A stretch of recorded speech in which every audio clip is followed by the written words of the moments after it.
നമ്മളിന്ന് പരിചയപ്പെടാൻ പോകുന്നത് ഒരു ലെജൻഡിനെയാണ്. ഇന്ത്യയിലെ ക്ലാസിക് സൂപ്പർ ബൈക്കായ RD350.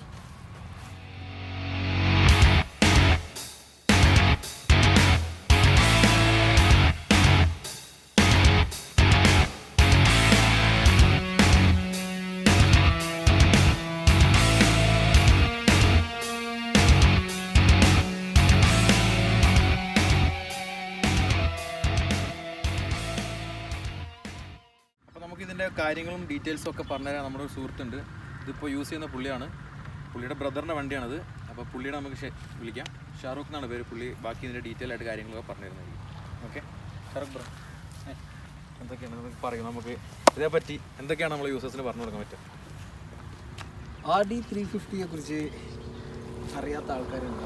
അതില്ല, ശരിയാണ്. സത്യം പറഞ്ഞു കഴിഞ്ഞാൽ this is one of the first super bike in India.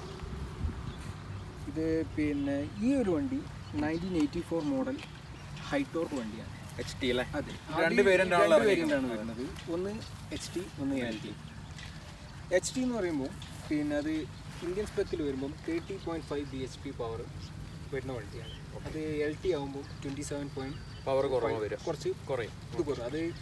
ഇത് ഇന്ത്യയിൽ ഈ വണ്ടിക്ക് ഒരു ഇത് കുറവാകാൻ കാരണം എന്ന് വെച്ച് കഴിഞ്ഞാൽ ഇതിൻ്റെ ഒരു മൈലേജ് വലിയൊരു പ്രോബ്ലമായിരുന്നു. അപ്പം ഈ HTയിൽ നിന്നും LTയിലേക്ക് ഓരോന്ന് ഡിറ്റ്യൂൺ ചെയ്തത് കുറച്ച് മൈലേജ് ഇമ്പ്രൂവ് ചെയ്യിക്കാൻ വേണ്ടിയിട്ടാണ് ഇത് ചെയ്തത്. ബട്ട് എന്നിരുന്നാലും ഇതിൻ്റെ പവറും പെർഫോമൻസും ഇപ്പോൾ ഇറങ്ങുന്ന പല വണ്ടികളെയും കോമ്പീറ്റ് ചെയ്യാൻ ഇന്നും രാജാവാണ്. കേട്ടിട്ടുണ്ട് ഒരുപാട്. പിന്നെ ഇതിൻ്റെ എടുത്തു പറയേണ്ട പ്രത്യേകത എന്ന് വെച്ച് കഴിഞ്ഞാൽ this was the first twin cylinder, twin carburettor and twin exhaust vehicle. പിന്നെ ഇത് ഇപ്പം നമ്മൾ ഈ കാണുന്ന വണ്ടി സ്റ്റോക്ക് കണ്ടീഷൻ വണ്ടിയാണ്. സ്റ്റോക്ക് ഇങ്ങനെയാണ് ഉണ്ടാവുക. ഒരു അൾട്രേഷനോ ഒന്നും ചെയ്യാതെ പെർഫെക്റ്റ് സ്റ്റോക്ക് കണ്ടീഷൻ വണ്ടിയാണ്. പിന്നെ ഇതിൽ വേറൊരു പ്രത്യേകത എന്ന് പറഞ്ഞാൽ പിന്നെ ഇത് ഇന്ത്യൻ സ്പെക്ക് വണ്ടികൾക്ക് ഡിസ്ക് ബ്രേക്ക് ഉണ്ടാവില്ല. ഇല്ല. അത് പിന്നെ US സ്പെക്ക് അങ്ങനത്തെ കാര്യങ്ങൾക്കൊക്കെ പിന്നെ ഡിസ്ക് ബ്രേക്ക് ഉപയോഗിക്കും. ഇന്ത്യയിലൊന്ന് കുറച്ചും കൂടി പിന്നെ കോമ്പാക്റ്റ് ആക്കാൻ വേണ്ടിയിട്ടാണ് ഇത് ഡിസ്ക് ഇല്ലാതെ ട്രിമ്മിൽ ചെയ്തത്. വലിയ ഡ്രമ്മാണ്. വലിയ ഡ്രമ്മാണ്. ഇത് ചെറിയ ഡ്രമ്മാണ്. അതെ, ഇത് അത്രയും പവറുള്ളൊരു വണ്ടി ആയതുകൊണ്ട് അത്രയും വലിയ ഡ്രം ഉണ്ടെങ്കിലേ ഈ വണ്ടി പിടിച്ചാൽ നിൽക്കുകയുള്ളൂ. ഇത് 6 സ്പീഡ് അല്ലേ വണ്ടി? ഇത് 6 സ്പീഡ് ബോക്സാണ് വരുന്നത്. പിന്നെ വരുന്നത് എന്ന് വെച്ചാൽ 2 സ്ട്രോക്ക് ആണ്. അതാണ് നമ്മളെ 2 സ്ട്രോക്ക് രാജാവ്. 2 സ്ട്രോക്കിൻ്റെ കിങ് ആണ് RD350. എല്ലാ 2 സ്ട്രോക്ക് പ്രേമികളുടെ ഒരു വലിയൊരു ആഗ്രഹം തന്നെയാണ് RD350. അതെ, ഒരു 2 സ്ട്രോക്കിൻ്റെ ഒരു ആര് യൂസ് ചെയ്യുകയാണെങ്കിൽ അവർക്കൊരു പിന്നെ പ്രൈമറി ഒബ്ജക്റ്റീവ് എന്ന് പറഞ്ഞാൽ ഒരു RD350 സ്വന്തമാക്കുക എന്നുള്ളതാണ്. പക്ഷേ ഇപ്പോൾ പറയാന്ന് വെച്ച് കഴിഞ്ഞാൽ ഇത് വളരെ റെയറാണ്. വളരെ എക്സ്പെൻസീവ് ആണ്. നല്ല മാർക്കറ്റുള്ള ഒരു വണ്ടിയാണ്. ഇന്നും മാർക്കറ്റിന് ഒരു കുറവ്. ഈ കണ്ടീഷനിൽ കൊണ്ടു നടക്കുന്നതിനും അതിൻ്റെ എക്സ്പെൻസ് ഉണ്ട്. ഓക്കെ ബ്രോ, ഇതിൽ എന്തൊക്കെയാണ് കൂടുതലായിട്ട് നിങ്ങൾ ചെയ്തേക്കുന്നത്? ഇതിൽ ഈ വണ്ടി പിന്നെ എടുത്ത് റീസ്റ്റോർ ചെയ്തതൊക്കെയാണ്. ഓക്കെ, അപ്പോൾ ഇതിൻ്റെ ഫുൾ ഏതൊക്കെ ചെയ്തത് നമുക്ക് ഇക്കാനോട് തന്നെ ചോദിക്കാം. ഓക്കെ, അതായിരിക്കും നല്ലത്. അപ്പോൾ നമ്മുടെ ഇംതിയാസ് ബ്രോ ആണത്. പുള്ളിയാണ് ഇതിൻ്റെ കാര്യങ്ങളും ബാക്കി എന്തൊക്കെയാണ് ചെയ്തതെന്ന് പുള്ളി ഡീറ്റെയിൽ ആയിട്ട് പറഞ്ഞുതരും. ബ്രോ, എന്തൊക്കെയാണ് നമുക്ക് ഇതിൽ എക്സ്ട്രാ ചെയ്തേക്കുന്നത്? ഞാനിത് കംപ്ലീറ്റ് ആയിട്ട് റീസ്റ്റോർ ചെയ്തതാണ്. ഓക്കെ, ഞാൻ എടുക്കുമ്പോൾ റണ്ണിങ് കണ്ടീഷൻ തന്നെയായിരുന്നു. ഓക്കെ, പിന്നെ അതിൻ്റെ കാർബ് മുതൽ എൻജിൻ റീസ്റ്റോർ ചെയ്തു. കാർബറേറ്റർ RD400ൻ്റെ ടൈപ്പാണ്. RD400 ഇന്ത്യയിൽ ഇറങ്ങിയിട്ടില്ലല്ലോ? ഇല്ല, ഉണ്ട്. ഇവിടെ കുറച്ച് വണ്ടികൾ പണ്ട് ഇറങ്ങി ഇമ്പോർട്ട് ചെയ്ത കുറച്ച് വണ്ടികളുണ്ട്. ഇമ്പോർട്ട് ചെയ്ത വണ്ടികളുണ്ട്, അത്രേ ഉള്ളൂ. അല്ലാതെ ഇന്ത്യയിൽ ലോഞ്ച് ചെയ്തിട്ടില്ല. ഇതിപ്പോൾ TM28 എന്ന് പറഞ്ഞ കാർബറേറ്ററാണ്. ഫ്ലാറ്റ് സൈഡാണ്. മറ്റേത് റൗണ്ട് ആയിരിക്കും. അതെ, ഇത് പെർഫോമൻസും കൂടെ കുറച്ചുകൂടെ നന്നായിരിക്കും. ഓക്കെ, പിന്നെ പിന്നെ പോയിന്റ്സ് ഒക്കെ മാറി CDI ആണ് ഇപ്പോൾ. പോയിന്റ്സ് നമുക്ക് കുറച്ച് പ്രശ്നമുണ്ട്. പോയിന്റ്സ് നമ്മൾ ഒരു 2 വീക്സ് ഒക്കെ ചെറുക്കി ഓടിക്കാൻ വെച്ച് കഴിഞ്ഞാൽ ഈ പ്രത്യേകിച്ച് വയനാടൊക്കെ ആകുമ്പോൾ തണുപ്പൊക്കെ പിടിച്ചു കഴിഞ്ഞാൽ സ്റ്റാർട്ടിങ് ട്രബിൾ പ്രശ്നം വരും. ഇതാകുമ്പോൾ CDI ആകുമ്പോൾ കുഴപ്പമില്ല, നമ്മൾ 2 വീക്കിന് തന്നെ സ്റ്റാർട്ടാവും. ഓക്കെ, ഞാൻ ഫുൾ റിസ്റ്റോർ ചെയ്തത് എറണാകുളത്തും ചാവക്കാട് ആയിട്ടുണ്ട്. പെയിൻറ്റിങ്ങും പ്ലേറ്റിങ്ങും കാര്യങ്ങളൊക്കെ ചാവക്കാട് രാജു ബായ് എന്ന് പറഞ്ഞൊരാളുണ്ട്, ഫേമസ് ആണ് രാജു ബായ്. ഓക്കെ, രാജു ബായിൻ്റെ അടുത്താണ് ചെയ്തത്. എറണാകുളത്ത് വലിയ ക്ലബ്ബുകളൊക്കെ ഇല്ല RD-യുടെ? ഉണ്ട്. എറണാകുളത്ത് ഞാൻ ക്ലബ് മെമ്പറാണ്. അത് ശരിയാ. പിന്നെ എഞ്ചിമണിയൊക്കെ എടുത്തത് നമ്മളെ ഹർഷൻ ചേട്ടൻ എന്ന് പറയും. ഹർഷൻ ചേട്ടനാണ് കേരളത്തിൽ ആദ്യമായിട്ട് RD കൊണ്ടുവന്ന ആള്. അത് ശരി. നമ്മളെ ജോണി വാക്കർ മൂവിയില്ലേ, അതിൽ മമ്മൂക്കാക്ക് വേണ്ടിയിട്ട് ആണ് ഫസ്റ്റ് RD കേരളത്തിൽ വരുന്നത്. അപ്പോൾ RD കൊണ്ടുവന്ന ആളാണ് അതൊരു പുതിയൊരു അറിവാണ് കേട്ടോ ഹർഷൻ ചേട്ടൻ. അതെ അതെ. ഓക്കെ, പിന്നെ ഈ സൈലൻസർ ഇതിന്റെ ഒറിജിനൽ തന്നെയാണോ? അല്ല, ഇത് US ആണ്. ഇത് US മെയ്ഡ് ആണ് അല്ലേ? അപ്പോൾ അത് അവിടെ നിന്ന് നിങ്ങൾ ഇമ്പോർട്ട് ചെയ്തു. ഓക്കെ. പിന്നെ കുറേ തെറ്റിദ്ധാരണ ഉണ്ട്. ഈ RD350 എന്ന് പറയുന്നത് ശരിക്കും എന്താണ്? RD350 ചിലർ പറയും രാജ്ദൂതിന്റെ രാജ്ദൂത് പറയുന്നുണ്ട്, റാപ്പിഡ് എന്ന് പറയുന്നുണ്ട്. അതൊന്നുമല്ല, അത് ശരിക്കും റേസ് ഡിറൈവ്ഡ് എന്നാണ് ഇതിന്റെ മീനിങ് ഫുൾ ഫോം വരുന്നത്. അത്രേ ഉള്ളൂ. അതെ. ശരിക്കും 73-ലാണ് ഇറങ്ങുന്നത് വണ്ടി. പിന്നെ 10 വർഷം കഴിഞ്ഞിട്ടാണ് ഇന്ത്യയിലേക്ക് ലോഞ്ച് ചെയ്യുന്നത്. അന്ന് 83-ലാണ് ഫസ്റ്റ് വണ്ടി ഇറങ്ങുന്നത്. 83-ൽ ഇറങ്ങിയ ഒരു വണ്ടിയായിട്ടാണ് ഇന്ന് ഇറങ്ങുന്ന പുതിയ എല്ലാ ബൈക്കുകളും കണ്ടിട്ടുണ്ട്.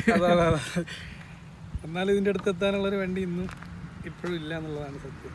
ലുക്ക് കൊണ്ട് ഞാൻ കണ്ടൊരു പ്രത്യേകത എന്താ വെച്ചാൽ നമ്മളെല്ലാ വണ്ടികളും ഏത് വണ്ടി എടുത്താലും RX ആയിക്കോട്ടെ, ബുള്ളറ്റ് ആയിക്കോട്ടെ, ഏത് വണ്ടിയും നമ്മൾ ഓൾട്ടർ ചെയ്ത് നമ്മൾ പല കാര്യങ്ങളും ചേഞ്ച് ചെയ്യും. മീറ്റർ, ഇൻഡിക്കേറ്റേഴ്സ്, ഹാൻഡിൽ, കാരിയർ എല്ലാം ചേഞ്ച് ചെയ്ത് നമ്മൾ ലുക്ക് കൂട്ടാൻ ശ്രമിക്കാറുണ്ട്. ഇതിൻ്റെ ഒരു പ്രത്യേകത എന്ന് പറഞ്ഞിട്ടുണ്ടെങ്കിൽ ഇതിൻ്റെ ഒറിജിനലിൽ നിന്ന് ഒരു സാധനം മാറിക്കഴിഞ്ഞാൽ, ചെറിയൊരു ഇൻഡിക്കേറ്റർ മാറിയാൽ, ഒരു മീറ്ററിൻ്റെ ഈ ഒരു റബ്ബർ ഒരു റിങ് മാറിക്കഴിഞ്ഞാൽ പോലും ഇതിൻ്റെ ലുക്ക് പോയി. അത്രയും റിഫൈൻഡ് ആയിട്ടാണ് ജപ്പാൻകാർ ഇത് ഡിസൈൻ ചെയ്ത് വെച്ചിട്ടുള്ളത്. ഇതിൽ നമുക്കൊന്നും ചെയ്യാനില്ല. ഇനി ഞാൻ എക്സ്ട്രാ ഒരു സാധനം ചെയ്തതെന്ന് പറഞ്ഞാൽ ഈ ഒരു ലൈറ്റ് മാത്രമാണ്, ഫോഗ് ലൈറ്റ് അല്ലേ. വേറെ ഒന്നും ഇതിൽ എക്സ്ട്രാ ഇല്ല. ഡിസ്ക് പോലും ചെയ്തിട്ടില്ല.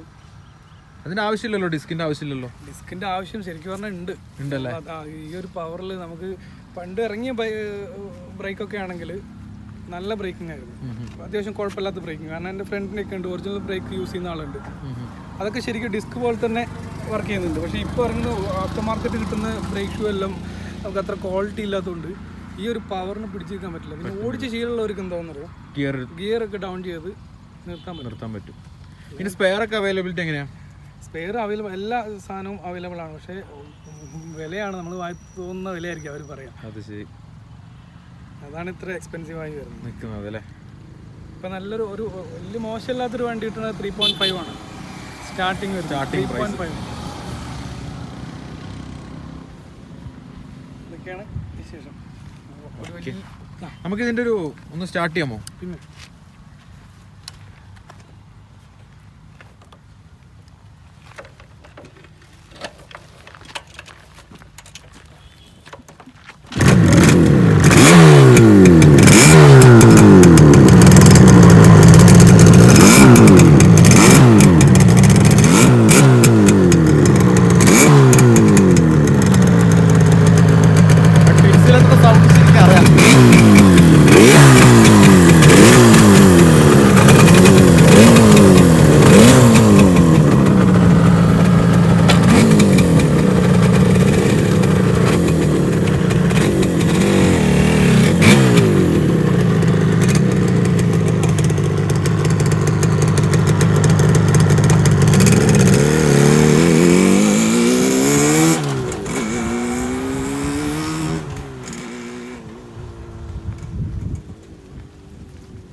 എല്ലാ ബൈക്കേഴ്സിൻ്റെ ഒരു ആഗ്രഹമായിരിക്കും RD ഒന്ന് ഓടിച്ചു നോക്കാൻ.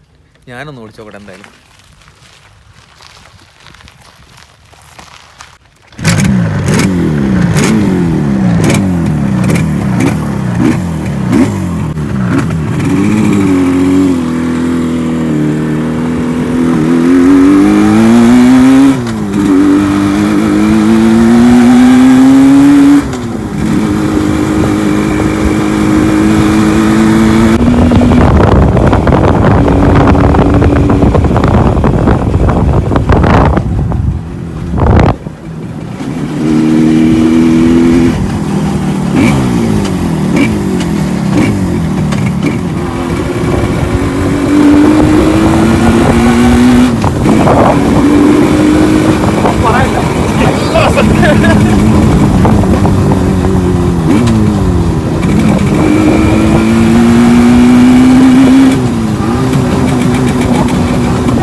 ഒന്നും പറയാനില്ല.